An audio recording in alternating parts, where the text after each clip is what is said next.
Amém. Glória a Deus. Isaías capítulo 6, a partir do versículo 1, diz assim: No ano da morte do rei Uzias, eu vi o Senhor assentado sobre um alto e sublime trono, e as abas das suas vestes enchiam o templo. Serafins estavam por cima dele, cada um tinha 6 asas, com 2 cobria o rosto, com 2 cobria os pés, e com 2 voava. E clamavam uns para os outros, dizendo: Santo, Santo, Santo é o Senhor dos exércitos. Toda a terra está cheia da sua glória. As bases do limiar se moveram à voz do que clamava, e a casa se encheu de fumaça. Então disse eu: ai de mim, estou perdido, porque sou homem de lábios impuros, habito no meio de um povo de impuros lábios, e os meus olhos viram o Rei, o Senhor dos exércitos. Até aqui, irmãos. Oremos. Grandioso e eterno Deus, no nome santo do Teu Filho amado Jesus, é que nós nos reunimos nessa noite para buscarmos, Senhor, a Tua face. Já te peço que o Senhor perdoe, meu Deus, os nossos pecados, limpa e purifica, meu Deus, em Jesus Cristo, a nossa mente e o nosso coração. Toma cativa nessa noite, meu Deus, cada mente, cada coração dos meus irmãos, e me usa como instrumento para a edificação da Tua igreja. Engrandece o Teu nome nesse lugar e nos faça compreender mais acerca de Ti, Senhor. Nos faça entender mais acerca de quem Tu és, para que nós possamos nos alegrar no Deus das Escrituras, no Deus verdadeiro. Em nome do Teu Filho é que nós Te oramos. Amém e glória a Deus.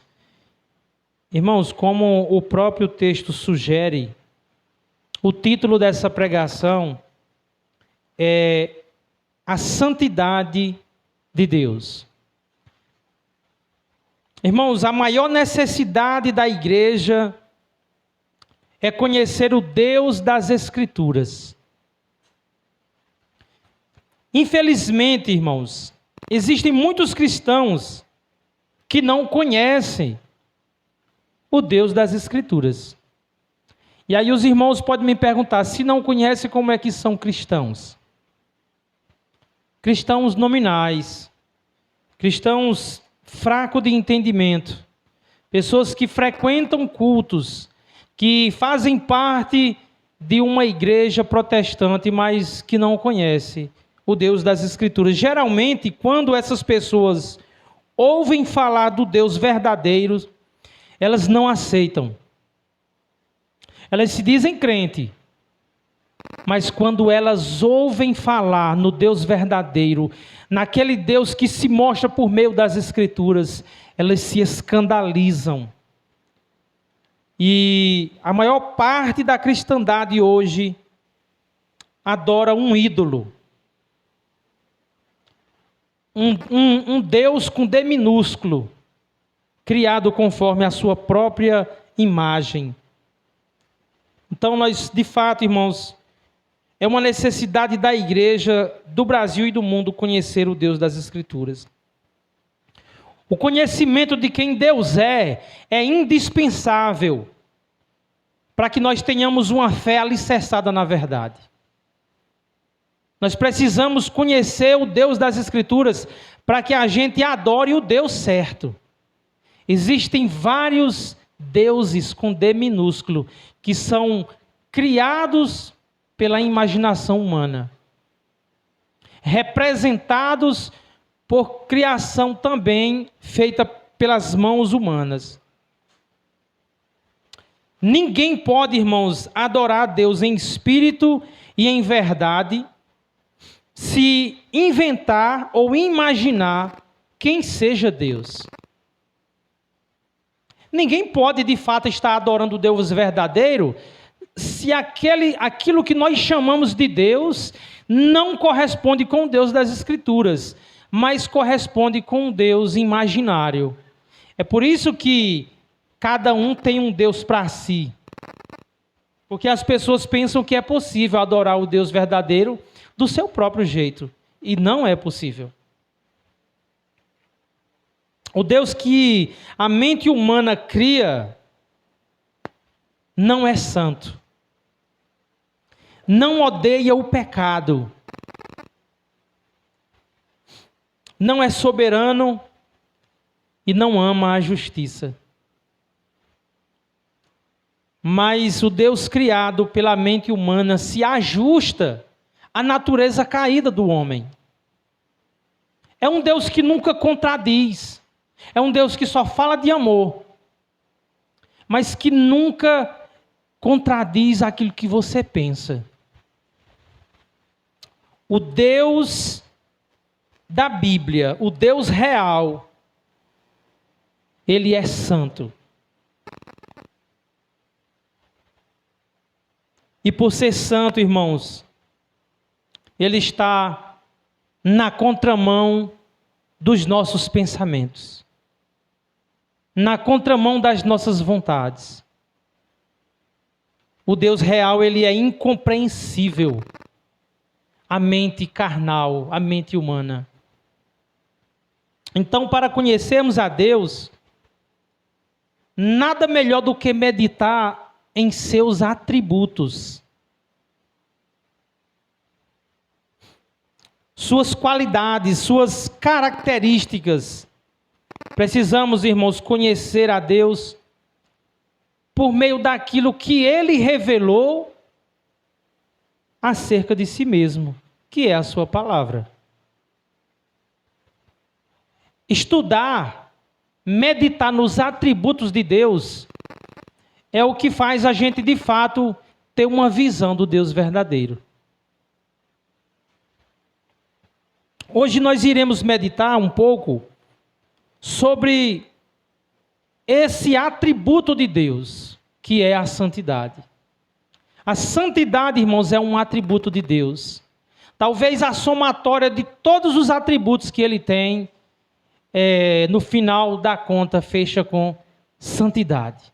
Deus é santo.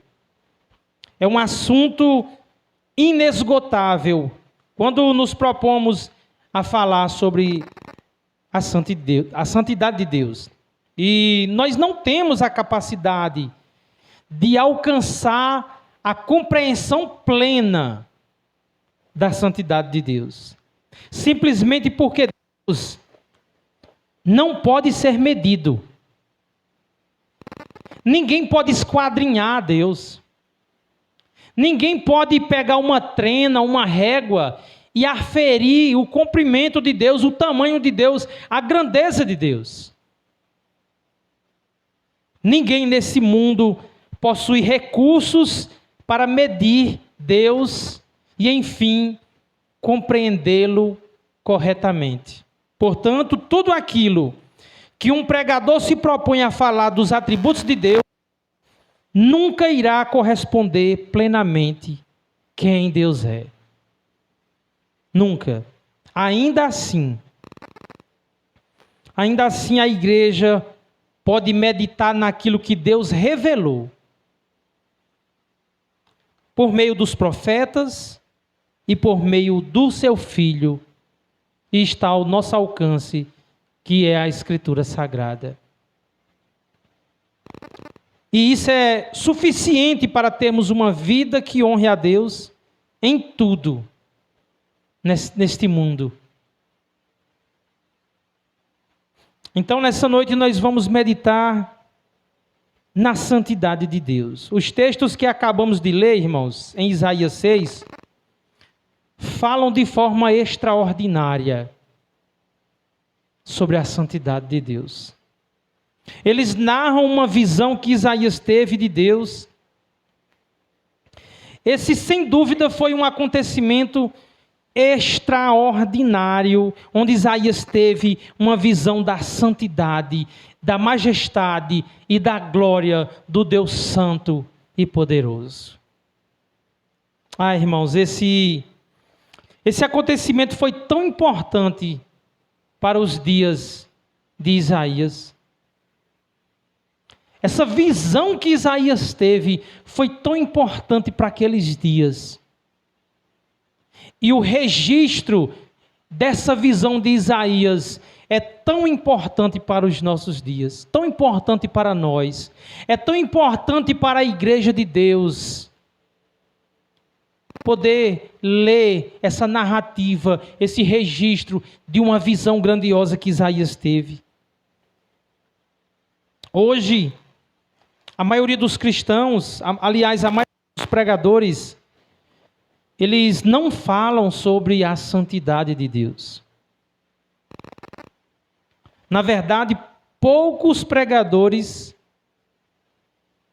poucos líderes religiosos se propõem a pregar sobre os atributos de Deus.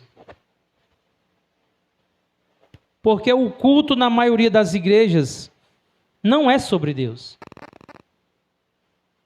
O culto na maioria das igrejas é sobre o homem. É sobre a vontade do homem, é sobre a satisfação do homem, é sobre as conquistas do homem. Então, façam um culto sobre os homens e o pregador vai ser elogiado.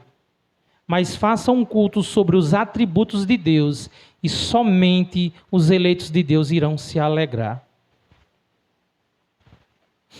No tempo de Isaías, irmãos, o povo havia se esquecido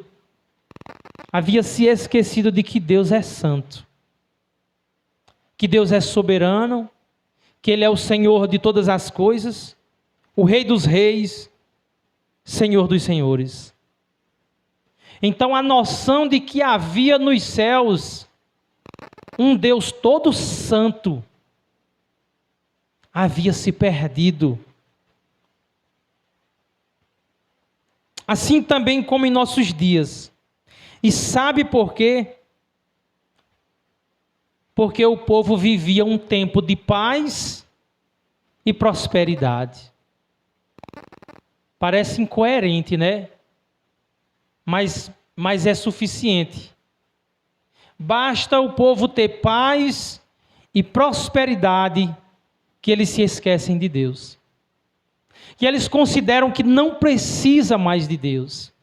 Eles começam, irmãos, a inchar, a se inflamar e confiar na força do seu braço. E confiar na sua própria sabedoria e em suas riquezas.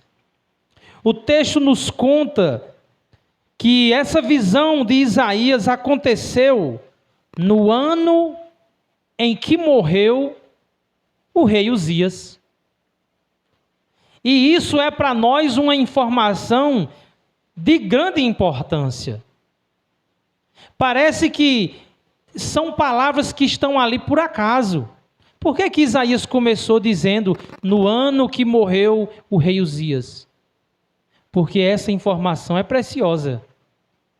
Essa informação, ela é importante para nós entendermos todo o contexto dessa história.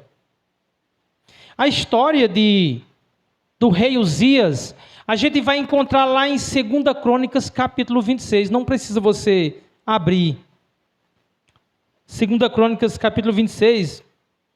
A Bíblia conta a história do rei Uzias, filho de Amazias.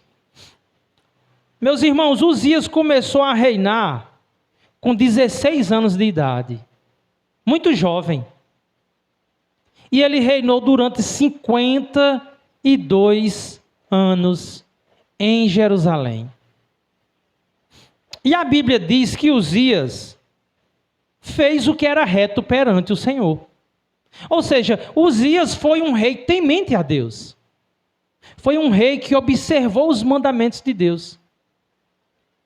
E Deus lhe deu vitória contra os seus inimigos. E Deus fez com que Uzias prosperasse. E Deus deu vitória a Uzias contra os filisteus e contra os meunitas. E Uzias construiu, lá no capítulo 26 vai dizer que Uzias construiu grandes coisas. Uzias construiu grandes torres, torres de vigílias. As torres eram utilizadas para fins de guerra, para fim de proteger o lugar onde eles moravam. A Bíblia diz que ele construiu torres fortificadas, cavou muitas cisternas, porque ele possuía muito gado. A prosperidade estava a todo vapor no reinado de Uzias. Uzias também, irmãos, era forte na agricultura, na plantação de uvas. Uzias tinha muitos vinhateiros, tinha muitos operários trabalhando na produção de vinho. E nessa história me chamou a atenção que a Bíblia diz que Uzias tinha um exército de 307.500 guerreiros valentes que lutavam as guerras de Uzias. Então, a consequência disso foi que Uzias ficou muito famoso por suas vitórias. A Bíblia diz também que Uzias construiu grandes máquinas de lançar pedras, grandes pedras e grandes flechas. Talvez Uzias tenha sido o primeiro rei a construir uma catapulta. Os irmãos já ouviram essa pronúncia? Catapulta. Quem não ouviu, mas provavelmente você já assistiu um filme de guerra, um filme de época. Na época dos monarcas, quando tinha aquelas guerras, era aquela máquina bem feia, feita de madeira, que ela jogava pedra nos inimigos. Lançava grandes pedras. A Bíblia diz que Uzias tinha engenheiros, peritos, homens inteligentes, e construíram essas grandes máquinas que lançavam grandes pedras a cerca de 460 metros de distância. A Bíblia não fala sobre essa distância. Eu fui estudar, fui pesquisar e disse que essas máquinas, elas lançavam pedras gigantes a essa distância, 460 metros. E essas catapultas também lançavam grandes flechas com 15 metros de comprimento. Já pensou uma flecha de 15 metros de comprimento? Ou seja, a força bélica de Uzias era tremenda. Ninguém podia com Uzias. Quem enfrentaria um exército de 307.500 homens? Com armas dessa natureza, dessa magnitude. 2 Crônicas 26, versículo 15, diz assim: fabricou em Jerusalém máquinas de invenções de homens, peritos, destinadas para as torres e cantos das muralhas, para atirarem flechas e grandes pedras. Divulgou-se a sua fama até muito longe, porque foi maravilhosamente ajudado, até que se tornou forte. Então, talvez, de fato, Uzias tenha sido o primeiro rei a construir uma catapulta.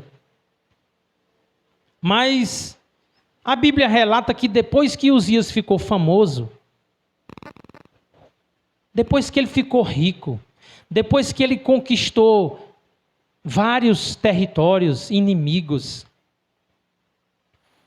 e Uzias começou a achar que as suas vitórias vinham dele mesmo. Uzias começou a achar que o resultado, o sucesso, a sua vitória se dava por conta da sua capacidade de reinar. Se dava por conta da sua inteligência. E Uzias começou a se estribar na sua riqueza. Passou a confiar no tamanho do seu exército. Passou a confiar nas suas riquezas, na sua fama, e passou a depositar a sua segurança e a sua confiança nessas coisas que têm prazo de validade. Ele ficou tão orgulhoso que esqueceu da santidade de Deus. Irmãos, Deus havia designado que somente os sacerdotes descendentes de Arão poderiam entrar no templo para oferecer sacrifício e queimar incenso ao Senhor. Mas Uzias estava tão inchado de orgulho, de vaidade, que Uzias disse: agora quem vai queimar incenso sou eu. Olha só. Olha só até onde chega o pecado de alguém que se esqueceu da santidade de Deus.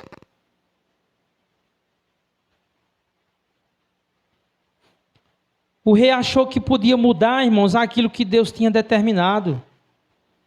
O rei teve a ousadia de entrar no templo para queimar incenso, ferindo o mandamento de Deus, transgredindo a palavra de Deus.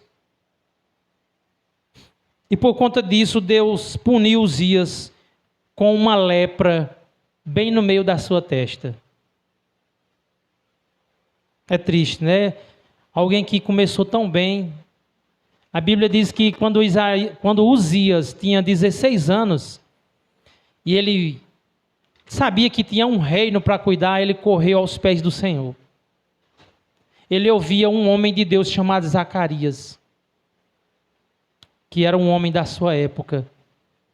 E depois que ele conquistou todas as coisas, ele colocou na cabeça que aquele sucesso era mérito dele.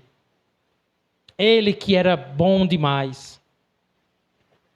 E Uzias termina seus dias leproso, separado do convívio social, até o dia que ele morreu. Cadê o rei glorioso? Cadê, Uzias, as tuas riquezas, a tua inteligência, a tua força, que tu achava que pertencia a ti mesmo? Irmãos, Uzias se esqueceu que seu reinado, sua prosperidade, suas vitórias, vinha do verdadeiro rei de todo o universo, que controla todas as coisas, que governa tudo. Uzias era rei, mas seu reinado estava debaixo do governo do Rei Supremo, soberano, o Deus de Israel. Uzias tinha um grande exército, mas era Deus quem destruía seus inimigos. E Uzias se esqueceu disso. Ele tinha riquezas, ele tinha gado, ouro, prata, terras, fama, poder, mas tudo o que ele tinha foi Deus quem deu. Uzias não tinha nada. Uzias confiava em coisas materiais, supérfluas, confiava no elogio dos homens. Irmãos, a maior derrota de um crente é ele confiar nas coisas dessa terra. Ele confiar na força do seu braço, é ele confiar na sua fama, ele confiar no seu dinheiro. Geralmente é quando o crente muda um pouco de vida que ele incha, que ele fica soberbo. Antes ele estava aos pés do Senhor, ele lia a Bíblia, ele orava, ele cultuava, ele tinha tempo para servir a Deus. Mas basta o crente conseguir uma vida um pouquinho melhor, ele se esquece de Deus. Então, Uzias se inflamou de orgulho, de vaidade e de arrogância. E o Deus Santo, que se assenta no trono do universo, derrubou o troninho do reizinho Uzias.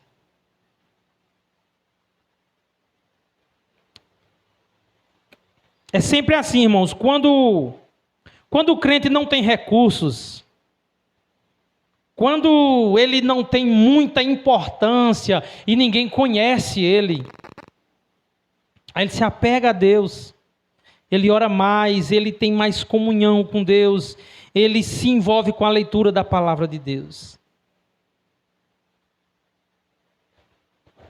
Até um dia ele começar a achar que as coisas boas que aconteceram na vida dele é fruto do seu esforço, Não foi Deus que deu a ele, foi ele quem conquistou. E essas coisas acontecem, irmãos, todos os dias. Nós somos suscetíveis a acontecer isso nas nossas vidas. Irmãos, a gente não consegue mensurar as pessoas importantes que faziam parte do convívio de Uzias, os elogios que ele recebia. E se tem uma coisa que às vezes mata o crente é o elogio. Então, no nosso cotidiano, na nossa realidade, às vezes isso acontece quando a gente aprende uma profissão que nos faça conhecido. Aí, antes a gente tinha tempo para Deus, mas depois a gente fica muito ocupado. A gente começa a ficar ocupado demais, não tem tempo para orar, não tem tempo para ler a Bíblia, sempre está cansado para ir para o culto. Quando o crente começa a prosperar, a ser reconhecido pelo seu trabalho, elogiado, quando passa a fazer parte de grupos de pessoas mais influentes, é aí que geralmente ele cai.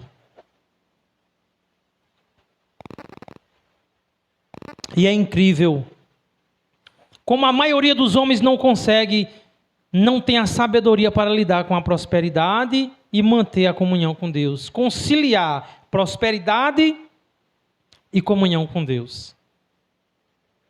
Logo, o comum é o homem se inchar de vaidade, de orgulho, e achar que o sucesso vem dele mesmo. Uzias reinou 52 anos em Jerusalém. Uzias devia fazer com que o lugar de destaque que Deus colocou ele fosse usado para a glória de Deus ser espalhada pelo mundo. Para que Deus conhecesse o Deus de Israel. Mas Uzias roubou a glória de Deus. Uzias passou a receber o elogio dos homens. E agora todo Judá olhava para Uzias como se ele fosse o cara. Começou a idolatrar Uzias. Por isso que foi tão importante o Espírito Santo registrar na Bíblia que aquela visão de Isaías aconteceu no ano em que morreu o rei Uzias. O povo via Uzias como alguém grande, importante, sábio, forte. E ao invés do nome de Deus ser glorificado, a santidade de Deus ser exaltada, era o nome de Uzias que aparecia. É assim que muitos crentes e líderes religiosos em nossos dias roubam a glória de Deus e desonram a santidade de Deus. É porque se inflama na vaidade. Porque se entrega aos prazeres do seu coração. Porque passa a confiar naquilo que pode alcançar. Naquilo que pode ter nessa terra. Por que a gente vê hoje grandes nomes no meio cristão que antes pregava a doutrina bem alinhada, negando aquele que pregou? Porque eles alcançaram posição de destaque. Porque eles recebem elogios, eles não querem perder essas coisas. Eles ganharam dinheiro com a posição onde eles foram colocados para exaltar a santidade de Deus. E em vez disso, eles exaltam o nome deles. Isso não acontece só com os líderes religiosos. Isso acontece com o crente comum, que não tem muito conhecimento, as pessoas não conhecem, ele não tem muita relevância, até que um dia ele consegue um pouquinho de destaque. Aí ele incha. Nós temos que ter cuidado com isso. Devemos sempre ter em mente a santidade de Deus, a glória de Deus, a majestade de Deus. Muitos pastores não pregam a santidade de Deus e as implicações da santidade de Deus para não perderem os elogios dos homens, para não serem rejeitados. Quando todo mundo estava achando que Uzias era grande, quando a nação de Judá estava confiando na prosperidade, na riqueza, na força do exército, na inteligência de Uzias. Daí Uzias morreu. E agora? Aquilo em que eles depositavam toda a confiança morreu. O sucessor do rei pode não ser tão sábio quanto aquele que acabou de morrer. O sucessor do rei pode ser fraco. Pode não ter capacidade de gerir tudo que foi construído. Então, para aquele povo, o tempo de paz e prosperidade estava prestes a ruir. É isso que acontece com quem confia na sua própria sabedoria, no seu próprio entendimento, na força do seu braço e nas riquezas dessa terra. Eles agora entram em desespero.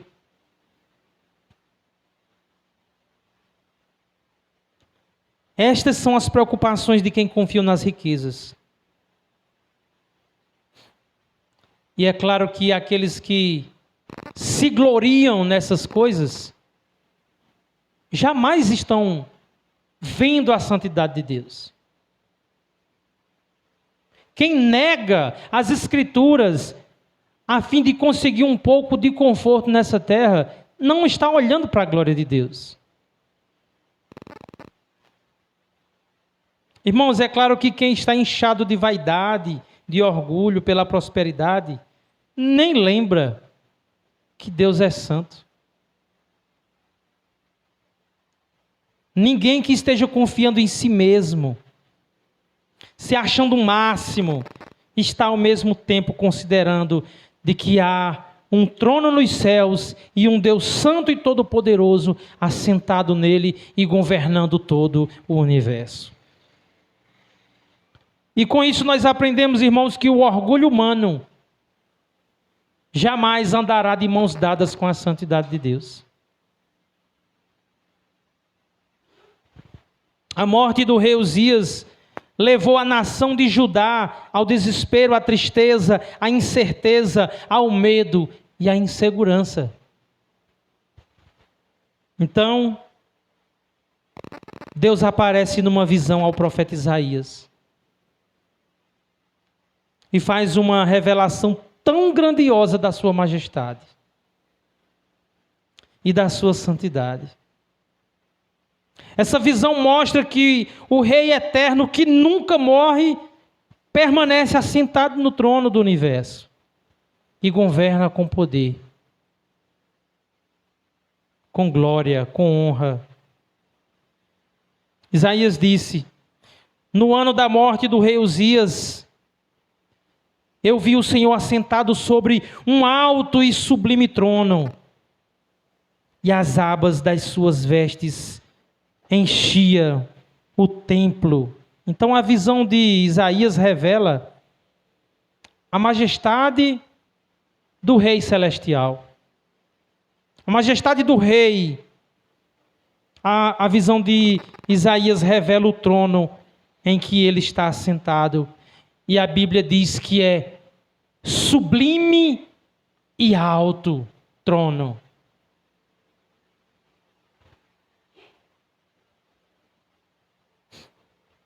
É grandioso demais. Então o trono que Isaías viu não era como o trono de Uzias. Todo mundo que via o trono de Uzias, com certeza, achava grande e belo. Mas Isaías registra aqui que quando ele viu o trono de Deus, ele viu que era grande e sublime, que fez com que o trono de Uzias se tornasse em nada. O trono de Deus é alto e sublime, é incomparável, é fora do comum, é elevado demais em excelência. Expressa soberania e poder absoluto, não há outro igual. Eu vi o Senhor assentado nesse trono de glória, e a aba de suas vestes enchiam todo o templo. Irmãos, era comum que os monarcas, os reis, usassem roupas extravagantes, roupas compridas, com abas compridas, com abas largas, roupas adornadas com pedras preciosas, porque afinal de contas se tratava de um rei. E o rei não ia se vestir como uma pessoa comum, porque as vestimentas do rei passam uma imagem de poder, de autoridade, de majestade, de soberania. A roupa de um rei tinha o objetivo de mostrar a sua grandeza. Então Uzias se assentava em seu trono e vestia suas roupas de abas compridas. E transmitia uma imagem de grandeza. Mas quando Isaías viu aquele que estava sentado num alto e sublime trono, a visão de Isaías mostrava o Senhor, o Rei da Glória, assentado em um trono tão glorioso, que reduziu o trono de Uzias a nada. E as abas das vestes daquele que estava sentado no trono eram tão grandes que enchia o templo todo. Isso mostra, irmãos, a infinita majestade, grandeza e santidade daquele que se assenta nos tronos dos céus. Quando você ouve essa visão de Isaías, o que vem na sua mente? Quem você acha que está assentado? É comum a gente imaginar o Deus Pai assentado nesse trono. Mas eu quero dizer para os irmãos que Isaías viu Jesus Cristo assentado naquele trono. O nosso Senhor, o Rei da Glória, o Senhor dos Senhores.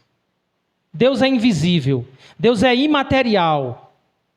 Isaías teve uma visão daquele que viria ter um corpo físico. E as suas vestes transmitiam uma mensagem de que ele é santo e infinitamente poderoso, grandioso, glorioso. Essa foi a visão que Isaías teve.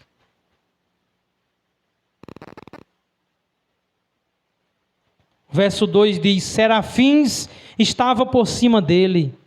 Cada um tinha 6 asas, com 2 cobria o rosto, com 2 cobria os seus pés, e com 2 voava.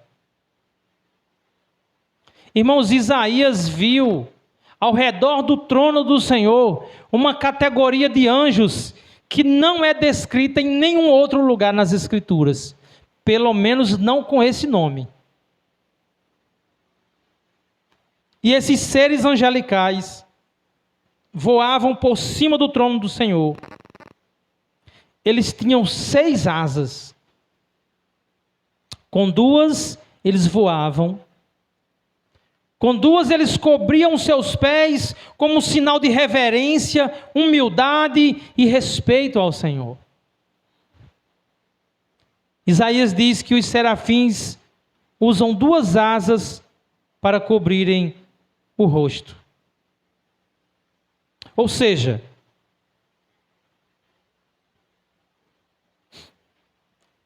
os anjos não ousam sequer olhar para a glória de Deus.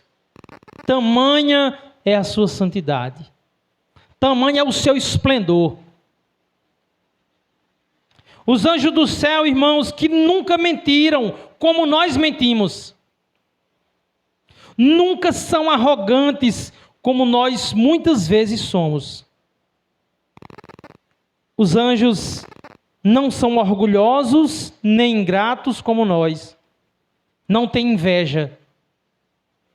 Não têm cobiça. Não são avarentos. Não são mesquinhos como muitas vezes nós somos. Os anjos não são corruptos, não sentem ódio e nem rancor, nem têm vaidade. Mas eles têm uma visão tão grandiosa da santidade de Deus, que eles se acham indignos de olhar para o Senhor.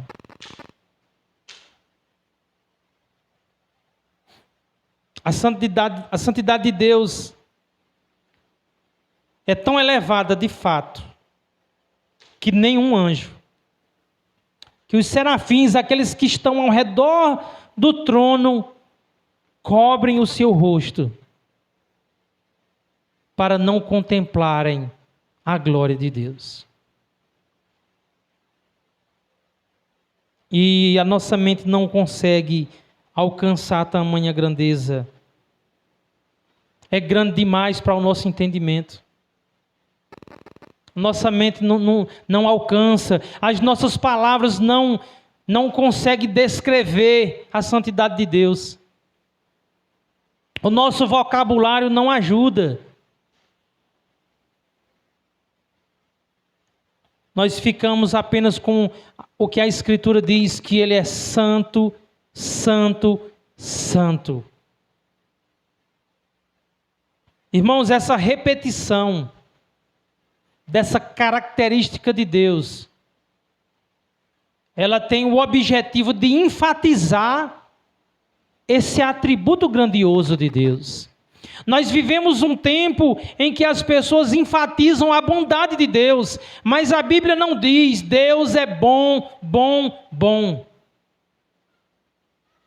Mas a Bíblia diz Deus é santo, santo, santo.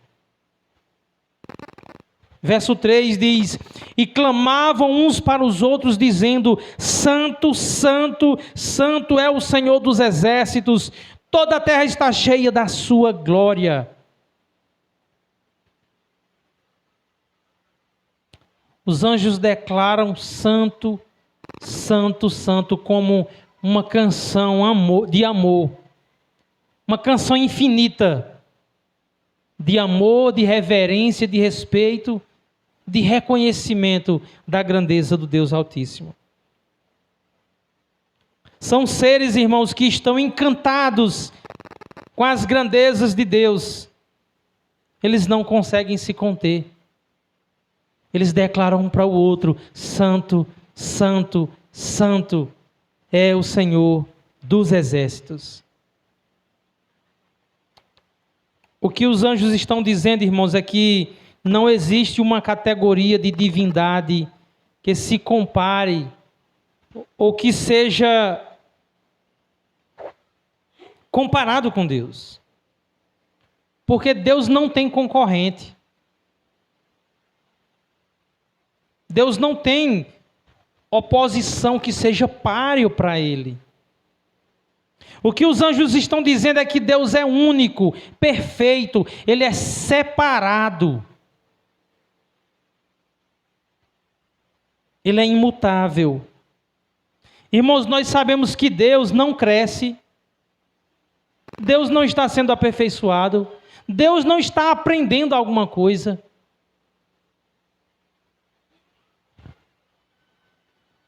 Todas as ciências que os homens conhecem, foi Deus quem os deu a conhecer. E todas as ciências que os homens ainda vão conhecer, daqui a 1000 anos, Deus já as conhece. Deus é separado. Toda a terra está cheia da sua glória. Toda a criação, o cosmos, tudo que existe, o sol, a lua, estrelas e o mar. Irmãos, dos seres maiores aos seres microscópicos, dos seres vivos aos seres inanimados, cada célula, cada átomo, cada prótons, elétrons e nêutrons declaram a glória de Deus. Nossa mente jamais poderia criar um Deus assim.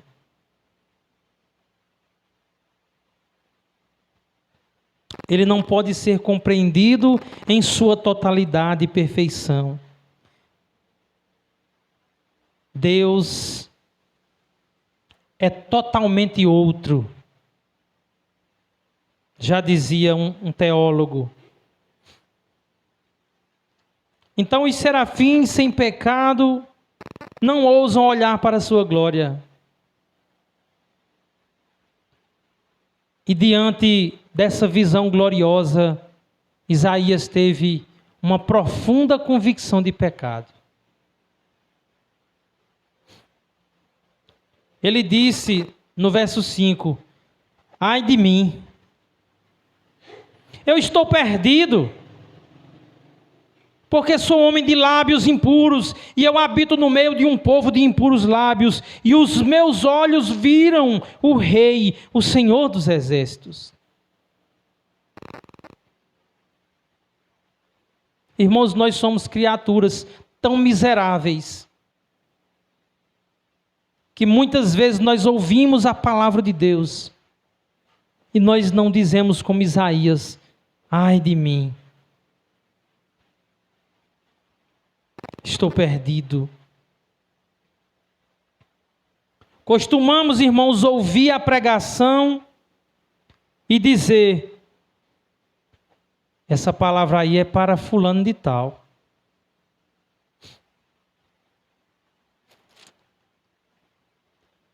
Ah, se fulano tivesse vindo para o culto hoje.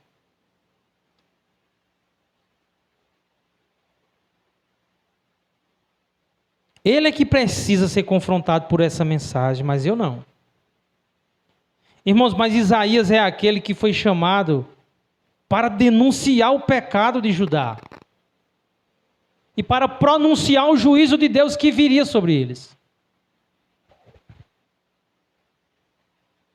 No capítulo 1 de Isaías, verso 4, ele diz assim: ai dessa nação pecaminosa, povo carregado de iniquidade, raça de malignos, filhos corruptores, abandonaram o Senhor, blasfemaram do Santo de Israel, voltaram para trás. Capítulo 3, versículo 11, ele diz: ai dos maus, pois tudo correrá mal para eles. O mal que fizeram aos outros será feito contra eles. Capítulo 5, versículo 8, Isaías diz para aquele povo: ai de vocês que compram casas e mais casas, que se tornam donos de mais e mais terrenos, daqui a pouco não haverá mais lugar para outros morarem, e vocês serão os únicos moradores do país. Verso 11, ai dos que passam adiante o dia inteiro bebendo cerveja e vinho, desde a madrugada até a tarde da noite, e ficam completamente bêbados. Verso 18, ai dos que se amarram aos seus pecados com mentiras. Eles andam arrastando sua maldade como quem puxa uma carroça. E os versículos 20 a 22 do capítulo 5 diz: ai dos que chamam de mal aquilo que é bom, e que chamam de bom aquilo que é mal, que fazem a luz virar escuridão, e a escuridão virar a luz, que fazem o amargo ficar doce, e o que é doce ficar amargo. Ai dos que acham que são sábios, dos que pensam que sabem de tudo. Ai dos que são campeões de beber vinho, que vencem a aposta de misturar bebidas alcoólicas. Então Isaías cumpre o seu ministério denunciando e proclamando os seus ais contra o povo. Ai de vocês. Essa era a mensagem de Isaías. Ai de vocês. Mas quando ele tem um vislumbre da santidade de Deus, ele diz: ai de mim. Aquele que outrora dizia: ai de vocês. Agora ele vê Deus. Ele vê a santidade de Deus. ele vê o terror da santidade de Deus. E ele diz: ai de mim. Eu vivo no meio de um povo de impuros lábios. Vivo no meio de pecadores e eu sou igualzinho a eles. Os meus lábios também são impuros. Os serafins são santos e não ousam olhar para o Senhor. E eu sou um pecador e os meus olhos viram o Rei, o Senhor. Estou perdido. Eu vou morrer. Foi o que Deus disse para Moisés quando disse: Senhor, mostra-me a tua glória. O Senhor Deus disse: ninguém pode me ver e permanecer vivo. Estou perdido.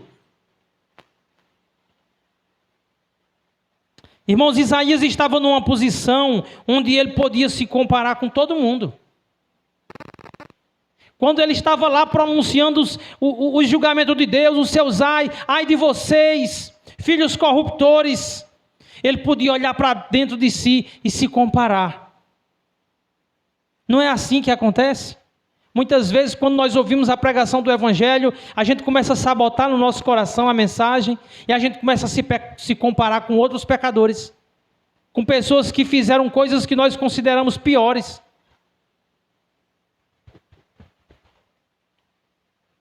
Mas quando Isaías viu a santidade de Deus, ele disse: ai de mim.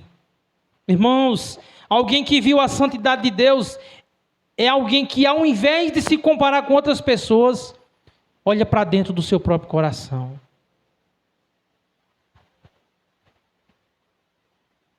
Alguém que teve um vislumbre da santidade de Deus é alguém que diz, como Isaías: ai de mim. Tem misericórdia de mim, Senhor. Como Davi: pequei contra ti, e contra ti somente fiz o que é mal perante os teus olhos. Irmãos, muitas vezes nós, assim como o mundo, quando somos confrontados pelos nossos pecados, nós nos comparamos com outras pessoas, na tentativa de justificar os nossos erros. Esse comportamento já denuncia a nossa maldade. Ora, se nós fôssemos bons, não precisaríamos apontar a falha de outro para ocultar a nossa. Naquele grande dia, ninguém vai poder se desculpar dizendo: pelo menos não sou igual ao fulano. Porque a própria palavra de Deus já disse: todos pecaram e carecem da glória de Deus. Porque não há justo nenhum sequer, não há quem faça o bem, não há nenhum sequer. Como alguém vai estar diante do Deus Santo, achando que vai ser julgado se comparando com outros pecadores? Irmãos, diante da santidade de Deus, tudo que os homens têm é pavor. Em nossos dias nós vemos pessoas dando testemunha dizendo: eu vi Deus, eu fui no céu, eu fui para acolá, eu vi. E a pessoa não teve um ai. E a pessoa permanece deturpando a palavra do Evangelho. Isaías denunciava o pecado do povo porque Deus o comissionou a fazer isso. Mas todo aquele que é chamado por Deus, Deus vai fazer com que olhe para dentro de si mesmo, como fez com Isaías. Vai ter que ver a sua própria miséria e se ver perdido para que se ache em Cristo Jesus.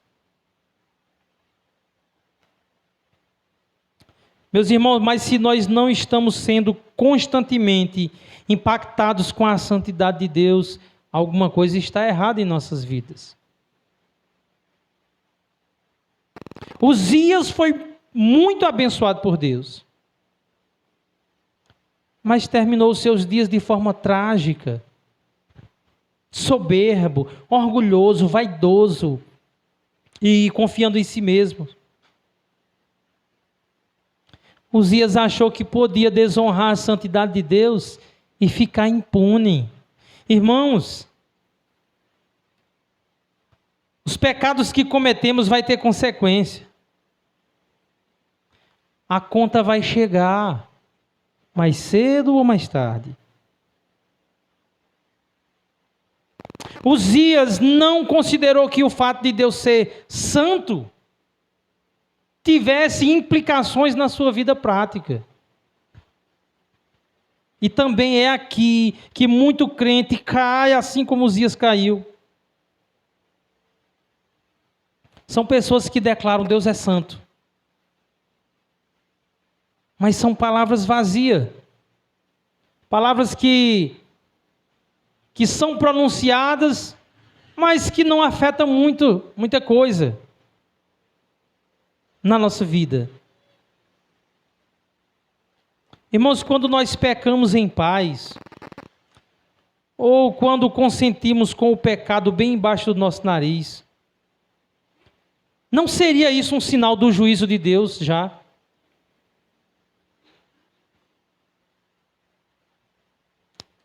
Que o nosso coração ficou insensível para o pecado, que o pecado não causa nenhuma repulsa mais em nós, que nós podemos conviver muito bem com o pecado ao nosso redor, como Isaías estava convivendo. Quando somos assim, não seria um sinal de que o nosso coração se parece com o de Uzias? Arrogante, vaidoso, orgulhoso.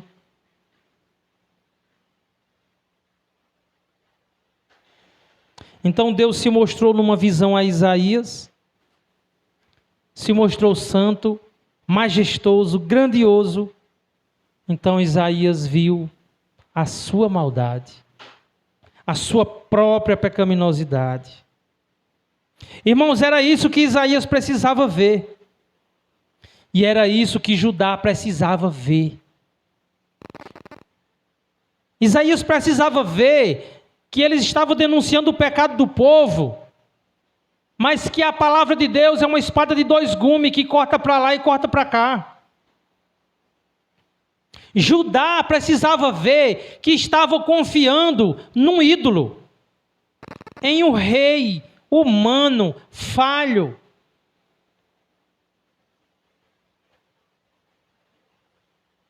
E é isso que a igreja precisa ver nos nossos dias.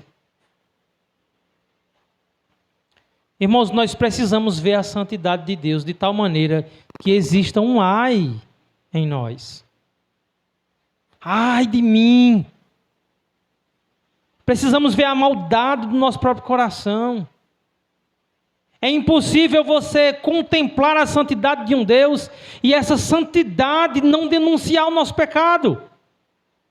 É impossível que a escuridão que há em nós não seja revelada pela luz da gloriosa santidade de Deus. Irmãos, eu lembro que lá no evangelismo, quando nós expomos a maldade do ser humano, cada um aqui, acredito que já viveu essa experiência várias vezes. A gente vê eles sabotando a mensagem.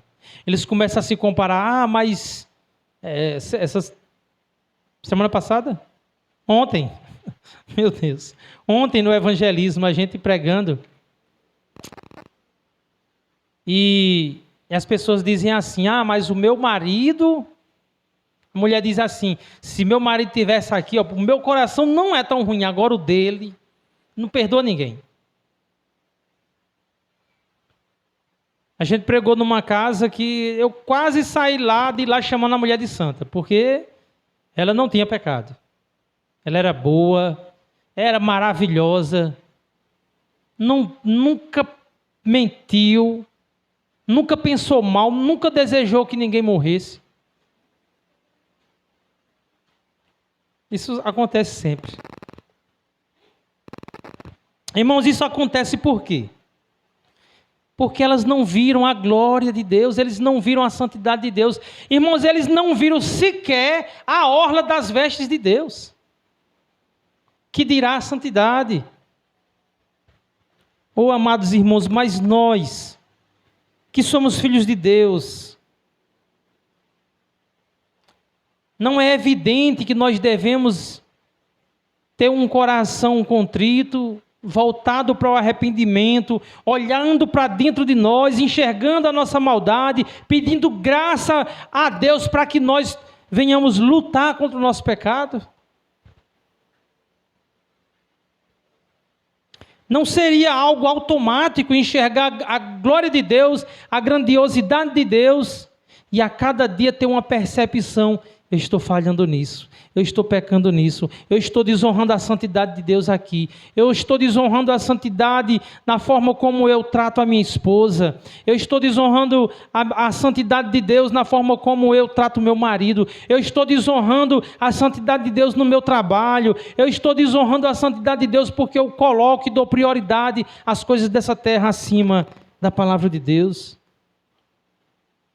Não sei como você tem desonrado, mas aqueles que tiveram um vislumbre da santidade de Deus estão num processo de santificação, e isso acontece quando a palavra expõe para nós mesmos a nossa culpa, aquilo que tem que ser mudado, aquilo que tem que ser transformado.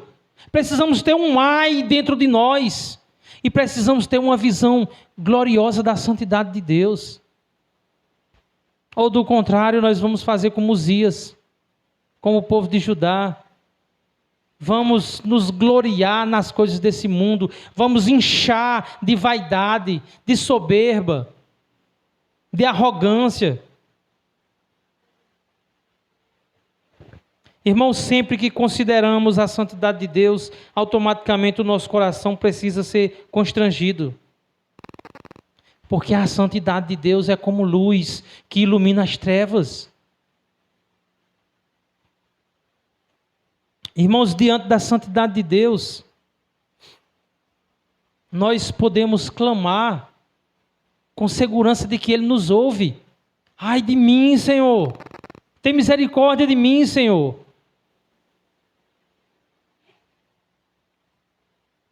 Porque é Deus mesmo, irmão, quem providencia nossa culpa seja tirada. É Deus quem providencia, como Ele fez com Isaías. Versículo 6 diz, então, a gente não leu no início, mas diz assim: então um dos serafins voou para mim, trazendo na mão uma brasa viva que tirara do altar com uma tenaz. Com a brasa tocou a minha boca e disse: eis que ela tocou os teus lábios. A tua iniquidade foi tirada e perdoado o teu pecado. Irmãos, a brasa foi tirada do altar. E qual é a utilidade de um altar? Nos nossos dias não existem altares. Toda igreja que tiver um altar hoje está pregando falsidade. Porque altar é lugar de sacrifício. A brasa foi tirada do altar com uma pinça, uma tenaz, um grande alicate, que o anjo, o ser angelical, não ousou tocar naquela brasa com as suas próprias mãos. Isso fala de sacrifício. Altar é um lugar de sacrifício. E de que forma a nossa culpa é tirada? Como Deus providenciou e providencia a nossa santificação? Como Deus tira a nossa culpa? Irmãos, o único altar que nós temos é a cruz de Cristo. É lá que nós devemos colocar os nossos olhos.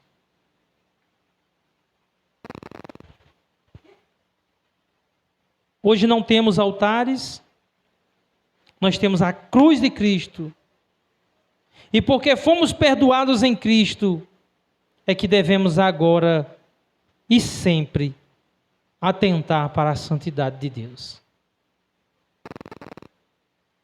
Devemos meditar nesse atributo grandioso do Senhor do universo. Como? De que forma? Irmãos, nós não devemos nos gloriar em nossa própria sabedoria, como fez Uzias. Não devemos nos gloriar na força, na nossa força. Não devemos nos gloriar nas riquezas desse mundo. A palavra de Deus diz em Jeremias 9, 23 e 24. Assim diz o Senhor: não se glorie o sábio na sua sabedoria, nem o forte na sua força, nem o rico nas suas riquezas. Mas o que se gloriar, glorie-se nisso, em me conhecer e saber que eu sou o Senhor, e faço misericórdia, juízo e justiça na terra, porque destas coisas me agrado, diz o Senhor.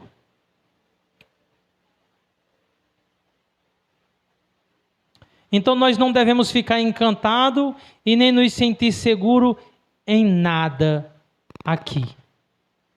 Nada dessas coisas que têm prazo de validade, exceto em conhecer a Deus. Amados irmãos, os tolos se gloriam em tudo, menos em conhecer a Deus.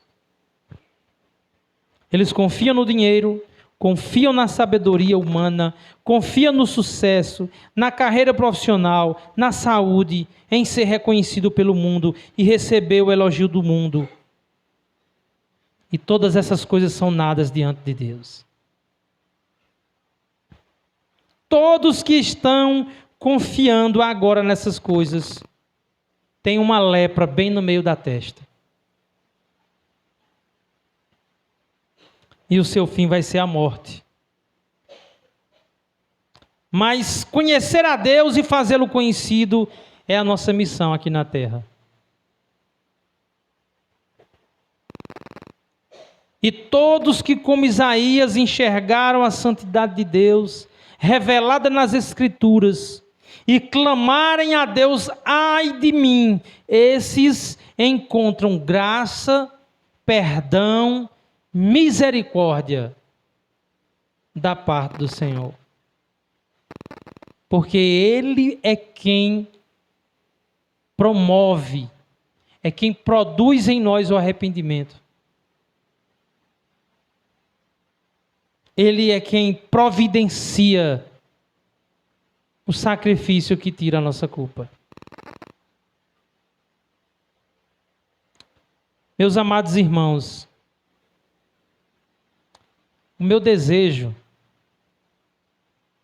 é que nós sejamos uma igreja firmada no conhecimento de quem Deus é. Nessa noite eu me propus a trazer um pouco sobre esse atributo grandioso de Deus, que é a sua santidade. Peço que os irmãos orem por mim, para que eu traga em outros cultos outros atributos de Deus. E eu vou falar uma coisa para os irmãos. Quando nós conhecermos a Deus por meio dos seus atributos, quando nós tivermos mais conhecimento, mais entendimento, então nós estaremos glorificando a Deus como Ele merece. O mundo lá fora, ou todo aquele que se diz cristão, mas que não conhece o Deus das Escrituras, sempre vai se escandalizar com o Deus das Escrituras. Porque Ele é terrível, Ele é grande demais, Ele é glorioso demais. Então que Deus nos abençoe nesse propósito. Irmãos, que você seja conduzido pelo Espírito Santo a buscar mais das Escrituras, buscar mais de Deus. Não se conforme com aquilo que você sabe. Busque mais, meus irmãos. Busque mais conhecer a Deus. Para que nós possamos prestar um serviço com excelência a Deus. Toda vez que nós estivermos servindo do nosso próprio jeito, não vai haver excelência nenhuma. Mas quando nós servirmos a Deus, com entendimento de quem Ele é, aí sim, nós seremos sal nessa terra, nós seremos luz. As nossas vidas serão usadas para manifestar a glória de Deus, para que o mundo conheça o Deus a que nós servimos. Amém? Que Deus abençoe a vida de cada irmão. Vamos orar. Soberano e eterno Pai, obrigado por essa noite maravilhosa. Obrigado pelo clima que o Senhor esfriou um pouco para nós. Obrigado pela chuva. Obrigado pela vida de cada irmão. Obrigado, meu Deus, pela Tua palavra que está ao nosso alcance. Obrigado por tudo que o Senhor tem nos dado, Senhor. Seja exaltado por meio das nossas vidas. Meu Deus, toma o nosso coração, toma a nossa mente, transforma as nossas vidas, para que nós sejamos pessoas, ó Deus, que demonstra ao mundo, que mostra a Tua grandeza, nos faça enxergar primeiro, nos deixe ver a Tua glória, nos deixe Te enxergar maior. Senhor, nos dê a capacidade de conhecer aquilo que o Senhor nos revelou por meio das Escrituras, aquilo que o Senhor disponibilizou, a Tua revelação, em nome de Jesus. Amém. Vamos cantar, irmãos.